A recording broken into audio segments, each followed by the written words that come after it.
جہنم ہی تھا،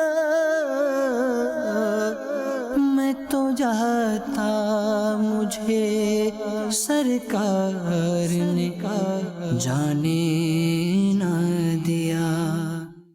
الحمدللہ رب العالمین والصلاة والسلام علی سید المرسلین، اما بعد فاعوذ باللہ من الشیطان الرجیم، بسم اللہ الرحمن الرحیم۔ الصلاة والسلام علیک یا رسول اللہ وعلی آلک واصحابک یا حبیب اللہ۔ الصلاة والسلام علیک یا نبی اللہ وعلی آلک واصحابک یا نور اللہ۔ میٹھے میٹھے اسلامی بھائیوں اور مدنی چینل کے ناظرین، بخاری شریف کی حدیث ہے، حضرت جابر رضی اللہ تعالیٰ عنہ نے فرمایا کہ حضور اکرم صلی اللہ تعالیٰ علیہ وسلم ممبر پر جلوہ افروز ہوئے۔ پہلی سیڑھی پر جب میرے آقا علیہ الصلوۃ والسلام نے قدم رنجا فرمایا تو کہا آمین۔ دوسری سیڑھی پر میرے آقا نے جب پیر رکھا فرمایا آمین۔ جب تیسری سیڑھی پر نبی پاک علیہ الصلوۃ والسلام نے پیر رکھا، مبارک قدم رکھا، فرمایا آمین۔ صحابہ کرام علیہ رضوان نے عرض کی یا رسول اللہ صلی اللہ تعالیٰ علیہ وسلم، 3 بار آپ نے آمین ارشاد فرمایا، اس کا کیا ریزن ہے، اس کا کیا سبب ہے؟ میرے آقا علیہ الصلوۃ والسلام نے فرمایا کہ جب میں پہلی سیڑھی پر چڑھا، غور سے سنیے گا، جبریل امین حاضر ہوئے اور عرض کی کیا بدبخت ہوا وہ شخص جس نے رمضان المبارک کو پایا پھر رمضان المبارک نکل گیا اور وہ بخشا نہ گیا۔ آقا نے فرمایا اس پر میں نے کہا آمین۔ یعنی رمضان آ گیا ہے نا، بڑی برکت ہے، بڑی رحمت ہے، مگر ہم نے ایٹ اینی کاسٹ اس مہینے میں اللہ کو راضی کرنا ہے کہ اگر اس مہینے میں کوئی رب کو راضی نہ کر سکا، مغفرت نہ پا سکا تو وہ برباد ہو جانا ہے۔ پیارے آقا نے فرمایا جب میں نے دوسری سیڑھی پر قدم رکھا تو جبریل امین نے کہا کہ دوسرا بدبخت وہ شخص ہے جس نے اپنی زندگی میں اپنے والدین کو پایا یا ایک کو پایا اور انہوں نے خدمت کے سبب اسے جنت میں نہ پہنچایا، یعنی اس نے اتنی خدمت نہ کی کہ جنت میں پہنچ جائے، وہ برباد ہوا۔ میرے آقا نے فرمایا میں نے اس دعا پر کہا آمین۔ دوسری اہم بات پتہ چلی کہ ماں باپ ہیں یہی ہماری جنت ہیں، ان کی خدمت کر کے اگر جس شخص نے ماں باپ کو زندگی میں پایا اور بخشا نہ گیا نا، ان کی خدمت کر کے وہ بھی برباد ہو جانا ہے۔ اب تیسری بار جو میرے آقا نے آمین کہا اس کا ریزن بتایا کہ فرمایا میرے آقا علیہ الصلوۃ والسلام سے جبریل امین نے کیا کہا کہ جس کے پاس آپ کا ذکر ہوا اور اس نے آپ پر درود پاک نہ پڑھا وہ بدبخت ہو، برباد ہو جائے۔ میں حدیث کا خلاصہ بیان کر رہا ہوں۔ میرے آقا نے فرمایا آمین۔ اب ذرا غور کیجئے، یہ تینوں دعائیں ذرا مائنڈ میں رکھیے گا۔ دعا کرنے والا کون؟ جبریل امین، the leader of angels، فرشتوں کا سردار، اور دعا پر آمین کہنے والے کون ہیں؟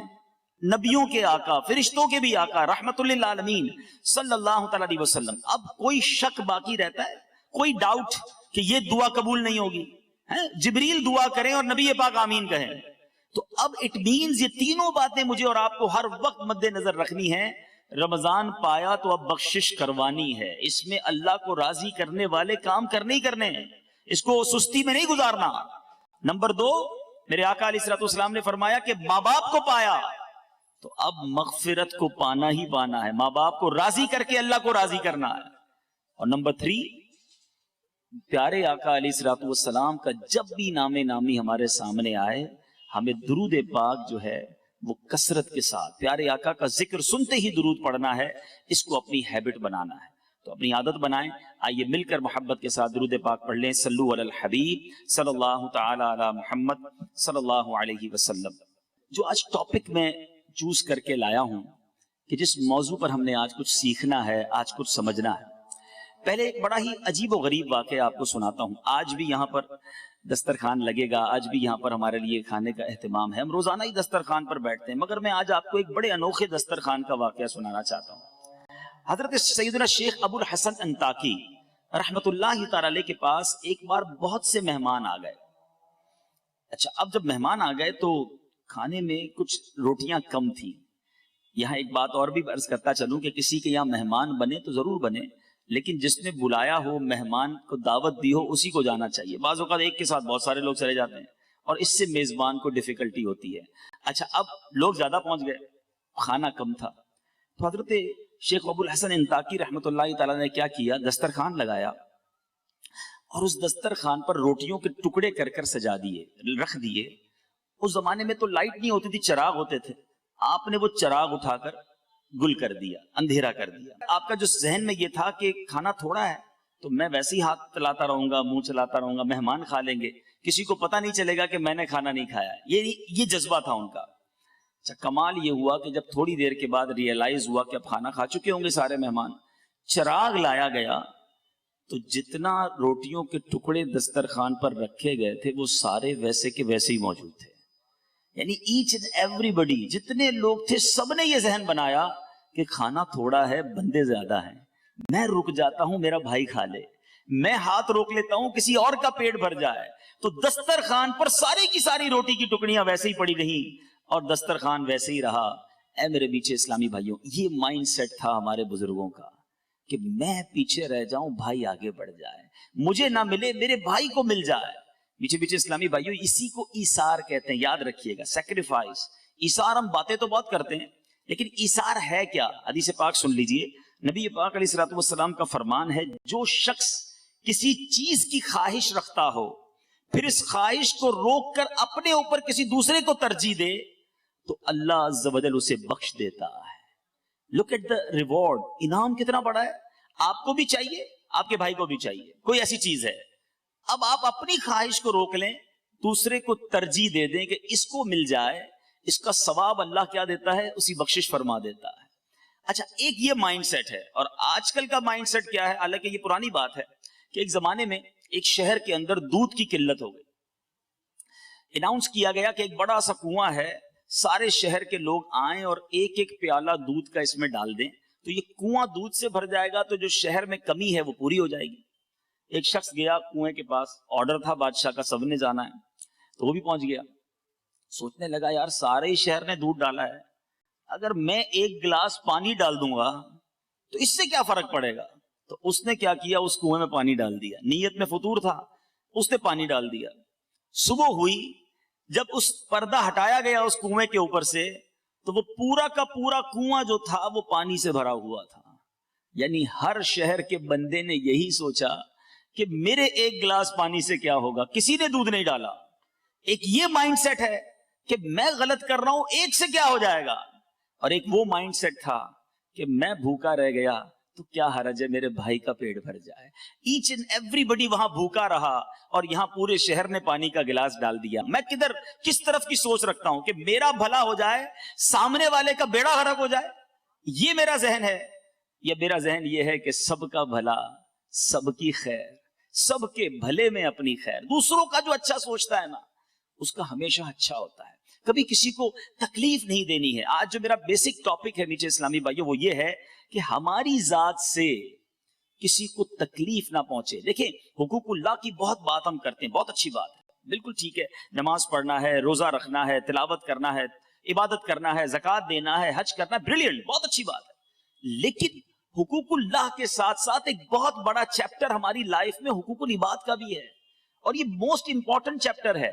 کیونکہ روایتوں میں آتا ہے، علماء فرماتے ہیں جب کوئی اللہ کے حقوق پامال کرتا ہے نا، نماز نہیں پڑھتا، روزے نہیں رکھتا، گناہ کرتا ہے، اگر مرنے سے پہلے وہ سچی توبہ کر لے، اللہ کی رحمت سے امید ہے اللہ اپنے سارے حق اسے معاف فرما دے گا.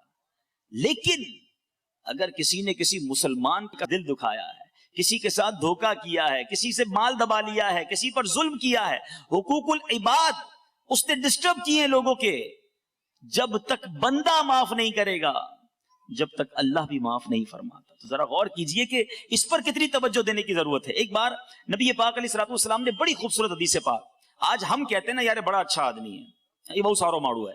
اچھا، اپنے بارے میں لوگ کہتے ہیں میں بہت اچھا آدمی ہوں. آج میں آپ کو حدیث پاک کے ذریعے بتاتا ہوں کہ کون اچھا ہے کون برا ہے. نبی پاک علیہ الصلوۃ والسلام نے فرمایا کیا میں تمہیں اچھے اور بروں کی خبر نہ دوں. میرے آقا خود فرماتے ہیں کہ اچھے کون ہیں اور برے کون ہیں. صحابہ کرام خاموش رہے. میرے آقا نے 3 بار سوال کیا ایک شخص نے عرض کی یا رسول اللہ صلی اللہ علیہ وسلم جی ہاں ہمیں اچھوں بھلوں اور بروں کی خبر عطا فرما دیجئے. اب غور سے سنیے گا. اب آپ خود چیک کر لیں, جتنے یہاں بیٹھے ہیں جتنے بعد میں چینل پر دیکھیں گے, خود غور کر لیں کہ میں اچھا ہوں یا برا ہوں. نبی پاک فرماتے ہیں تمہارا بھلا وہ شخص ہے جس سے خیر کی امید کی جائے اور اس کے شر سے امن ہو. یعنی اس سے آپ کو جب کسی شخص سے شر کا خوف نہ ہونا, خیر ہی کی امید ہو, یار اس سے ہمیشہ اچھا ہی ہونا ہے, خیر ہی ملنی ہے. نہ لڑائی کرتا ہے, نہ گالیاں دیتا ہے, نہ جناب غصہ آئے گا. ہم کہتے ہیں بندہ بڑا اچھا ہے مگر غصہ مت دلانا ورنہ یہ اچھا نہیں رہے گا. پھر تو یہ اچھا نہیں ہے نا, جس سے خیر ہی کی امید ہو اور اس کے شر سے امن ہو. نبی پاک فرماتے ہیں, اور فرمایا تمہارا برا وہ ہے جس سے خیر کی امید نہ کی جائے اور اس کے شر سے امن نہ ہو. اب غور کریں کہ مجھ سے لوگ ڈرتے ہیں, مجھ سے لوگ تکلیف میں ہیں. دیکھیں ہم کبھی کبھی کہتے ہیں یار میری بڑی عزت کرتے ہیں لوگ. ایک عزت ہوتی ہے خوف سے, عزت نہیں کریں گے تو پھر اور ذلیل کر دے گا. نوکر جو ہمارے ہوتے ہیں, امپلائیز ہوتے ہیں, وہ کیوں عزت کرتے ہیں؟ بھائی نوکری کر رہے ہیں, ہمیں زیادہ عزت نہیں کریں گے تو سیلری نہیں ملے گی, بونس نہیں ملے گا. لیکن ہمارے جانے کے بعد کیا وہ ہماری عزت پیچھے سے کر رہے ہوتے ہیں؟ عزت وہ ہے جو آپ کے پیچھے بھی کی جائے. آپ کے سامنے اگر کوئی عزت کر رہا ہے تو ہو سکتا ہے وہ خوف سے کر رہا ہو. وقار عزت اس چیز کا نام ہے کہ ہم اس کے سامنے ہو نہ ہو, بندہ پیچھے سے بھی دل میں عزت رکھے کہ بڑا اچھا آدمی ہے. اب اپنے بارے میں مجھے اور آپ کو غور کرنا ہے کہ مجھ سے خیر کی امید کی جاتی ہے یا شر کی امید کی جاتی ہے. نبی پاک علیہ الصلوۃ والسلام کی ایک بڑی اہم حدیث پاک, اگر آج یہ آپ سب کو یاد ہو جائے نا, اور آج اس بیان کا سمجھ لیں مین آبجیکٹ یہی ہے. سرکار دو عالم صلی اللہ تعالی علیہ وسلم نے فرمایا من آذا مسلمن فقط آذانی ومن آذانی فقط آذ اللہ. مختصر حدیث ہے لیکن کمال بات فرما دی میرے آقا نے. فرمایا جس نے کسی مسلمان کو تکلیف دی اس نے مجھے تکلیف دی, اور جس نے مجھے تکلیف دی اس نے اللہ کو تکلیف دی. اب غور کر لیجئے. اچھا ہم کیا کرتے ہیں, ہم اپنوں کو تکلیف نہیں دے رہے ہوتے, جو ہمارے اسٹیٹس کا ہوتا ہے, ہمارا رشتہ دار ہوتا ہے, ان کا تو خیال رکھ لیتے ہیں. مگر عام مسلمانوں کے ساتھ ہمارا رویہ ایسا ہے, ہمارے غریب رشتہ داروں کے ساتھ, ہمارے امپلائیز کے ساتھ, جس کو ہم نہیں جانتے, بالکل نہیں جانتے, روڈ پہ مل گیا, تھوڑی سی ٹکر لگ گئی, تھوڑا سا ہاتھ لگ گیا, تھوڑا سا بھیڑ میں آ گیا, ہمارے آگے کسی نے گاڑی بڑھا دی, اب ہمارا ایٹیٹیوڈ کیا ہے؟ اس وقت ہم تکلیف دیتے ہیں یا اگنور کر دیتے ہیں کہ کوئی بات نہیں, مسلمان ہے. پورا مطلقاً نبی پاک نے فرمایا جس نے کسی مسلمان کو تکلیف دی. پھر اب غور کر لیجیے, ہم نے کسی مسلمان کو تکلیف نہیں دینی ہے, کیونکہ آگے یہ بات کدھر جا رہی ہے, مجھے تکلیف دی میرے آقا فرماتے, جس نے مجھے تکلیف دی اس نے اللہ کو تکلیف دی. ہم اس دنیا میں تکلیف پہنچانے نہیں آئے. اگر آج کسی پر ظلم کرتے ہوئے, کسی کو ناراض کرتے ہوئے, کسی کا دل توڑتے ہوئے آپ آگے جا رہے ہیں, ٹھیک ہے, دنیا میں کوئی کچھ نہیں کہہ سکتا, مگر آئیے میں آپ کو ایک اور روایت سناتا ہوں کہ قیامت کے دن کیا کچھ ہو سکتا ہے. میرے میٹھے اسلامی بھائیوں, ایک بار نبی پاک علیہ الصلوۃ والسلام نے فرمایا کیا تم جانتے ہو مفلس کون ہے؟ آج اگر میں آپ سے بھی سوال کر لوں کہ مفلس کون ہے, آپ کہیں گے جس کے پاس گھر نہیں ہے, جس کے پاس گاڑی نہیں ہے, جس کے پاس پیسے نہیں ہے, وہ مفلس ہے. صحابہ کرام علیہ رضوان نے بھی کچھ ایسا ہی جواب دیا کہ جس کے پاس درہم و دینار سامان نہیں ہوگا وہ مفلس ہے. میرے آقا علیہ الصلوۃ والسلام نے فرمایا نہیں, سنو حدیث کا خلاصہ ہے, میری امت میں مفلس وہ ہے جو قیامت کے دن نماز, روزے اور زکوٰۃ لے کر آیا. نماز بھی پڑھی ہوگی, بہت سارے میرے بھائی یہاں بیٹھے ہیں جو ماشاءاللہ نمازی ہیں, میں کئیوں کو جانتا ہوں, روزے بھی پورے رکھ رہے ہوں گے, زکوٰۃ بھی دے رہے ہیں, کئی حج اور کئی عمرے بھی آپ نے کیے ہوں گے. سنو, آقا ڈیفائن کر رہے ہیں کہ مفلس وہ ہے جو قیامت کے دن روزے بھی لے کر آئے گا, نماز بھی لے کر آئے گا, زکوٰۃ بھی لے کر آئے گا. پھر مفلس کیوں ہے بھائی؟ سنیے, مگر حال یہ ہوگا کہ کسی کو گالی دی ہوگی, کسی پر تہمت لگائی, اس کا مال کھایا, اس کا خون بہایا, اسے مارا, اس کی اب کیا ہوگا, اب اس کی نیکیوں میں سے مظلوم کو نیکیاں دینی جائیں گی, اور پھر کچھ اس مظلوم کو, پھر اس مظلوم کو, پھر جس کے ذمے جو حقوق تھے جب یہ دیتا جائے گا نیکیاں ختم ہو جائیں گی, مظلوم زیادہ ہوں گے, تو اب مظلوموں کے گناہ اس کے سر پر ڈالے جائیں گے اور پھر اس شخص کو آگ میں پھینک دیا جائے گا. یعنی اس کے اپنے گناہ نہیں ہوں گے, بظاہر اس کے بعد نیکیاں ہوں گی, لیکن چونکہ اس نے دل آزاریاں, ظلم اور لوگوں کے حقوق تلف کیے ہوں گے, قیامت کے دن یہ سب دینا پڑ جائے گا. میٹھے میٹھے اسلامی بھائیوں, خدا را اس بات کو ریئلائز کیجئے. اچھا اب میں چند ایگزامپلز دوں گا, کیونکہ جب بیان اس طرح کرتا ہوں تو بعض اوقات ذہن میں خیال آتا ہے یار یہ بات تو بالکل ٹھیک کر رہے ہیں, کسی کو تکلیف نہیں دینی چاہیے, لیکن میں تو کسی کو تکلیف نہیں دیتا. ہم بعض اوقات یہ سمجھ رہے ہوتے کہ میں تو کسی کو تکلیف نہیں دیتا, میں تو بڑا اچھا انسان ہوں. تو اب میں چند ایگزامپلز اپنے بیان میں دوں گا, آپ غور سے سنیں گے کہ کیا کہیں اس انداز سے تو میں تکلیف نہیں دیتا. یاد رکھیے, ہمارے معاشرے میں کسی کو گھور کر دیکھا جانا, غصے سے دیکھا جانا, یہ کوئی نارمل سی بات لگتی ہے کہ ٹھیک ہے تو نارمل ہے. سنیے, نبی پاک علیہ الصلوۃ والسلام نے فرمایا, جو اپنے بھائی کی طرف ڈرانے والی نظروں سے گھورے, اللہ تعالیٰ اسے قیامت کے دن ڈرائے گا. آج گھورتے ہیں, آج یعنی آنکھوں سے بھی تکلیف نہیں پہنچانی, ہاتھ تو بڑی دور کی بات ہے, زبان تو دور کی بات ہے. کسی کو اس نظروں سے نہ دیکھو جس سے وہ سہم جائے, جس سے وہ ڈر جائے, جس سے وہ خوف زدہ ہو جائے. میرے آقا علیہ الصلوۃ والسلام نے ایک جگہ پر ارشاد فرمایا, مسلمان کے لیے جائز نہیں کہ دوسرے مسلمان کی طرف آنکھ سے اس طرح اشارہ کرے جس سے اسے تکلیف پہنچے. اب اسی سے ریئلائز کر لیجئے, جب آنکھ سے تکلیف پہنچانا جائز نہیں ہے تو ہاتھ سے تکلیف پہنچانا, زبان سے تکلیف پہنچانا, یہ کتنا برا ہوگا. اچھا, اب گھورنا نہیں ہے, ایک اور بڑا عجیب و غریب انداز. ہم کسی کے گھر مہمان جاتے ہیں, وہاں جا کے تکلیف کا باعث بن جاتے ہیں. کیوں؟ مثال کے طور پہ کسی کے گھر گئے, بہت اچھی بات ہے, جانا چاہیے, اگر میزبان بلاتا ہے تو جانا چاہیے, لیکن زبردستی کا مہمان نہیں بننا چاہیے. تکلیف کیا ہوتی ہے, کسی کے گھر بغیر بتائے چلے گئے, پہلے بتانا چاہیے.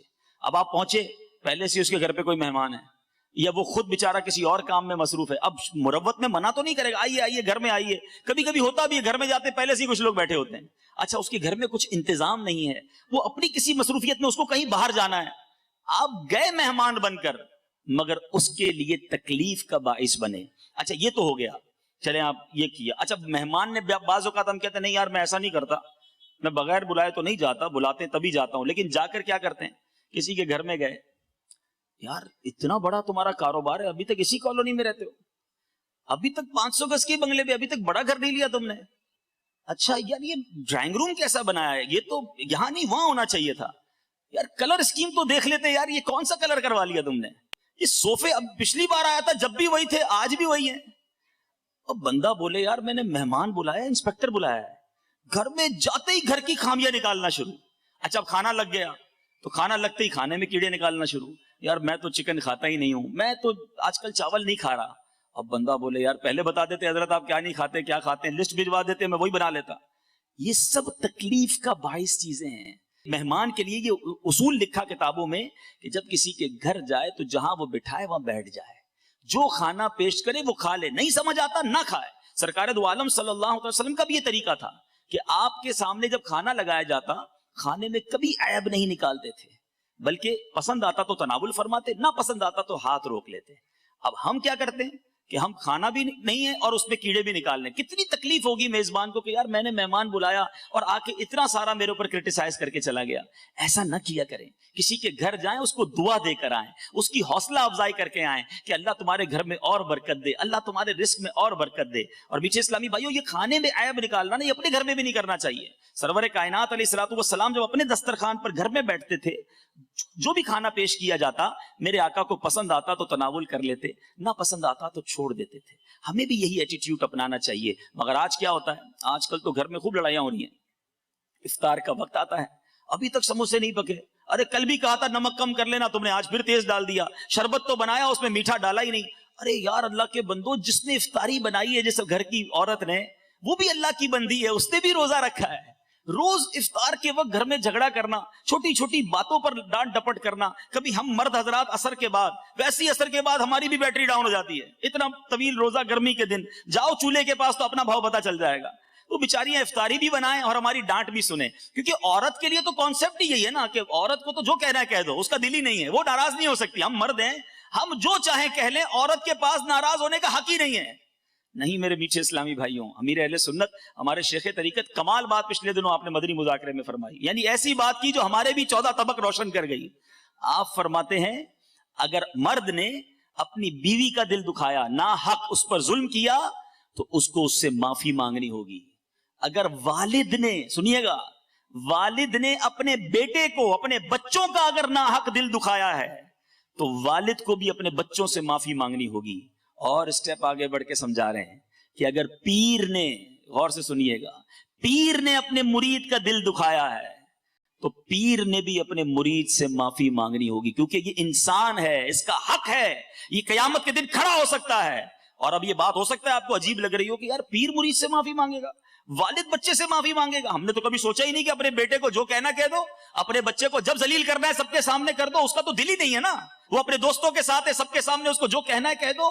اللہ کی بارگاہ میں وہ کھڑا ہو سکتا ہے اور ہم سے حساب لے سکتا ہے۔ اب اس بات کو آپ غور کر رہے ہوں گے کہ یہ کیسے پاسبل ہے کہ میں اپنی بیوی سے معافی مانگوں، اپنے بچوں سے معافی مانگوں؟ سنیے میٹھے اسلامی بھائیوں، میری اور آپ کی کیا حیثیت ہے؟ کونین کے والی صلی اللہ تعالی علیہ وسلم ایک بار نہیں، آپ کی سیرت اٹھا کر دیکھو، کئی بار اعلان فرمایا اگر کسی کا مجھ پر کوئی حق آتا ہے تو مجھ سے لے لو، اگر آپ ایسے کسی کا میں نے اگر دل دکھایا ہے تو آ کر مجھ سے بدلہ لے لو۔ ایک بار نبی پاک علیہ الصلوۃ والسلام صفے درست کر رہے ہیں، صحابہ کرام موجود ہیں، آپ نے اپنی ڈنڈی سے اپنی عصا مبارک سے کسی صحابی کو تھوڑا سا پیچھے کیا، صف درست نہیں تھی۔ نبی پاک نے جب اعلان کیا کہ تم میں سے کسی کا حق آتا ہے تو مجھ سے لے لو، وہ صحابی کھڑے ہو گئے، کہتے یا رسول اللہ میں نے آپ سے بدلہ لینا ہے، آپ نے میرے پیٹ میں چھڑی ماری تھی، میرے پیٹ میں اپنی ڈنڈی سے اپنے عصا سے مجھے پیچھے کیا تھا، مجھے تکلیف ہوئی۔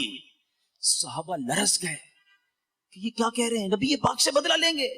پیارے آقا علیہ الصلوۃ والسلام نے فرمایا آ جاؤ مجھ سے بدلہ لے لو۔ نبی پاک کے قریب پہنچے، کہ حضور جب آپ نے اپنا عصا میرے پیٹ پہ لگایا تھا نا، میرا پیٹ ننگا تھا، میرے پیٹ پہ کرتا نہیں تھا، آپ نے اس وقت کرتا پہنا ہوا ہے، آپ بھی کرتا اوپر کیجئے۔ صحابہ اور لرز گئے، یہ کیا کرنا چاہ رہے ہیں؟ نبی پاک نے اپنا کرتا بھی اوپر کر دیا۔ تاریخ نے ایسا منظر دیکھا ہوگا کہ آقا اپنے غلاموں کو کہہ رہا ہے کہ جس کو مجھ سے بدلہ لینا ہے لے لو، اور اپنا کرتا اوپر کر دیا۔ مگر دیکھو اس صحابی کا کمال، دوڑتے ہوئے گئے اور نبی پاک کے جسم سے لپٹ گئے، میرے آقا کے جسم کو چومنے لگے اور کہنے لگے آقا بدلہ نہیں لینا تھا، میری تمنا تھی کہ ایک بار مرنے سے پہلے میرا جسم آپ کے جسم سے ٹچ ہو جائے، مجھے پتا ہے کہ میرے جسم نے اگر آپ کے جسم کو چھو لیا تو پھر سے جہنم کی آگ نہیں جلائے گی۔ یہ ہے میرے آقا کی تعلیمات۔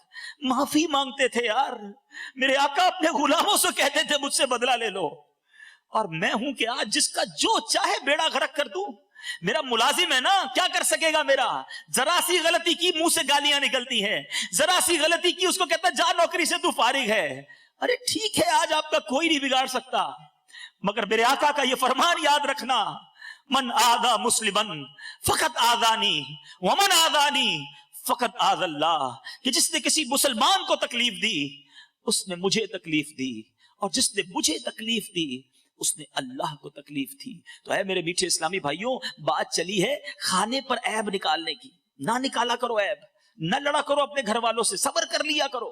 ایک بہت گناہگار شخص تھا، اس کا انتقال ہو گیا، انتقال کے بعد اس کے دوستوں نے اسے خواب میں دیکھا اور کہا کہ تمہارے ساتھ کیا معاملہ ہوا؟ کہنے لگا اللہ تعالیٰ نے میری مغفرت فرما دی۔ لوگ بڑے حیران ہوئے، تو بڑا گناہگار، تیری مغفرت کیسے ہو گئی؟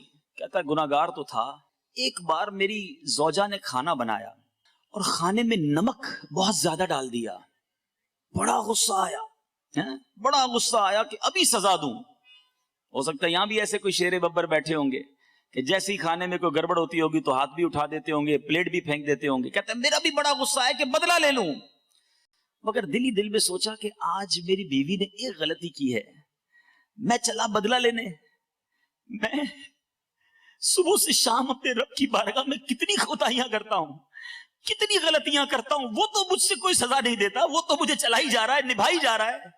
کہتا کچھ نہیں کہا، سنیے گا زبان سے کچھ نہیں کہا، بس میں نے صبر کر لیا اور کھانا کھا لیا، اگنور کر دیا، دیٹس اٹ۔ اللہ دلوں کے حال جانتا، اس نے زبان سے کچھ نہیں کہا کہ میں نے تجھے معاف کیا، چل آج غلطی کی آئندہ مت کرنا، آئندہ کرو گی تو پھر سزا دوں گا، نہیں، کوئی اترایا نہیں، کوئی جتلایا نہیں، کچھ بھی نہیں، دل ہی دل میں معاف کر دیا۔ مرنے کے بعد اسے بتایا گیا کہ اس روز تم نے اپنی بیوی کو، میری بندی کو کھانے میں غلطی کرنے پہ جو معاف کیا تھا، تو نے بندہ ہو کر میری بندی کو معاف کر دیا، میں تو سب سے بڑا معاف کرنے والا ہوں، جا میں نے تیرے سارے گناہ معاف کر دیے۔ یہ ہے معافی کی فضیلت، یہ ہے صبر اور یہ ہے نرمی۔ ہم تکلیف دینے نہیں آئے دنیا میں، خدا را یہ بہت تھوڑی سی لائف ہے، سمجھو میری بات کو، تھوڑے دنوں میں ہم سب نے دنیا سے چلے جانا ہے، جتنا جینا ہے نا خوشیاں بکھیر کے جیے،